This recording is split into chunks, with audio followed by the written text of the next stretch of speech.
ప్రతిపక్షం ఒకటా రెండా, బీజేపీ టీఆర్ఎస్ వేరు కాదు కాబట్టి వాళ్ళు ప్రజెంట్ చేసినటువంటి ఛార్జ్ షీట్లను ఆ పార్టీలు మాకు ఇస్తున్న రిప్రజెంటేషన్గా భావించి వాటిని కూడా పరిశీలిస్తాం.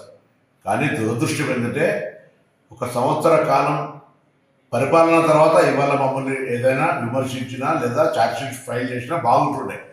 ప్రభుత్వం ఏర్పడిన మొదటి నెల నుంచే ప్రభుత్వాన్ని విమర్శిస్తూ ఇవాళ మళ్ళీ సంవత్సరం పూర్తి కాగానే మళ్ళీ ఒక ఛార్జ్ షీట్ అని ఇస్తే ఇది భావ్యం కాదు. నెలకే ప్రభుత్వం ఎట్లా నడుస్తుందన్నారు, పిల్లి శాపనంతాలు పెట్టారు, ప్రభుత్వాన్ని కూలగొడతామన్నారు, కూలిపోతుందన్నారు.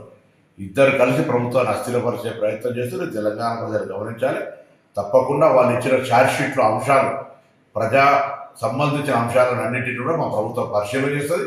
అది ఛార్జ్ షీట్ కాదు, రిప్రజెంటేషన్ అనుకుని దాన్ని ప్రతిపక్ష పార్టీగా ఇచ్చిన దాన్ని మేము తప్పకుండా పరిశీలన చేసి సరి అయినటువంటి నిర్ణయాలు తీసుకోవడం జరుగుతుంది.